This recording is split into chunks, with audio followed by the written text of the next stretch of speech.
আপনার শ্রেয়া হাজার। আপনার ইন্টারভিউ কেমন হয়েছে?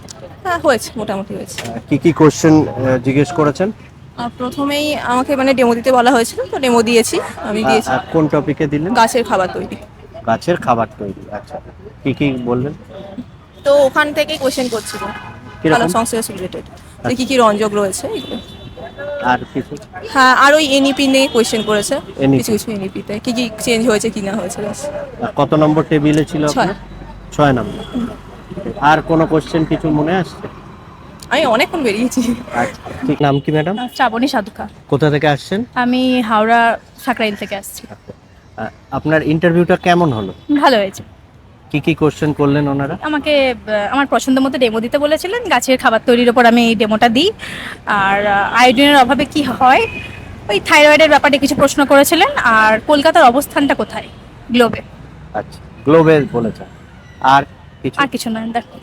কত নম্বর টেবিলে ছিল? 2 নম্বর টেবিলে ছিল। আপনি কোন সাবজেক্টে? সায়েন্স ব্যাকগ্রাউন্ডে। Science background. আচ্ছা, ওভারঅল আপনার এক্সপিরিয়েন্স? ভালো, খুব ভালো। ঠিক আছে, থ্যাংক ইউ ম্যাডাম। কি নাম আপনার? আমার নাম জুলেখা নাসরিন। কোথা থেকে আসছেন? আমি হাওড়া থেকে আসছি। কি কি কোশ্চেন করলেন আপনাকে? সেরকম কিছু না, খুব ছোট্ট করে ইন্টারভিউ হলো। ওনারা বললেন যে সমভূমি, মালভূমি, আচ্ছা। পর্বত এটা একটু বুঝিয়ে দিতে। আচ্ছা। ওটা একটু বুঝিয়ে দিলাম। হুম। তারপর পৃথিবীর ছাদ বলা হয় কোন মালভূমিকে। আচ্ছা। হ্যাঁ, এই আর কি। আর ডেমনস্ট্রেশন দিলাম আগুনের ব্যবহার। আগুনের ব্যবহার। হ্যাঁ হ্যাঁ, ওনারাই বললেন যে আপনার পছন্দ মতোই দিন। আচ্ছা। আপনি কোন সাবজেক্টের স্টুডেন্ট? আমি বাংলা। বাংলা। কত নম্বর টেবিল ছিল? 5। 5 নম্বর। ওভারঅল আপনার কেমন লেগেছে? ভালো, ওনারা খুব খুবই হেল্পফুল। বুঝতেই দিচ্ছে না যে একটা ভাইটাল ইন্টারভিউ বা কিছু একটা হচ্ছে।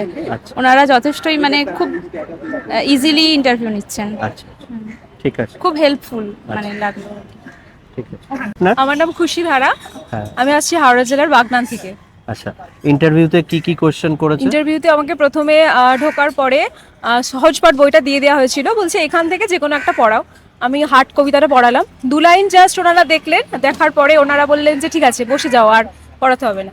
তো আমাকে বললে কোন অনার্স, কোন সাবজেক্ট? আমি বললাম বাংলা অনার্স। বলছে আচ্ছা বেশ, তাহলে আমাদের বলো তো তুমি কনজাংশন কাকে বলে। আমি বললাম, বলার পরে তুমি বাচ্চাদেরকে কিভাবে বোঝাবে, ওয়ার্ড, সেন্টেন্স এগুলো কিভাবে বোঝাবে বাস্তব উদাহরণের সাহায্যে। আমি সেটা কিছুটা বললাম। বলার পরে আমাকে বললো আচ্ছা ইতিহাস তো, তাহলে বলো তো প্রথম সড়ক ব্যবস্থাকে নির্মাণ করেন। সেটা আমি একটু ভুলে গেছিলাম। তারপর ওনারা বলে দিলেন, সভ্যতার কথা জিজ্ঞাসা করলেন। ধরার পরে আর আমাকে আর কিছু ধরেনি। বলছে আচ্ছা ঠিক আছে ঠিক আছে, তুমি আসতে পারো। আমি বললাম, আমি তখন বললাম যে আর কোনো ডেমো বা আর কোনো কিছু? বলছে যে না না ঠিক আছে, হয়ে গেছে। এটুকুই, এতটুকুই হয়েছে আমার ইন্টারভিউ। মোটামুটি 2 মিনিট কি 3 মিনিট, এর বেশি হয়নি। আচ্ছা, আর আপনার ওভারঅল কেমন লাগলো? ওভারঅল মোটামুটি ভালোই, খারাপ নয়। আচ্ছা, আর একাডেমিকে কত নাম্বার আছে বলতে পারবেন? ওটা তো ব্যক্তিগত। আচ্ছা, ঠিক আছে।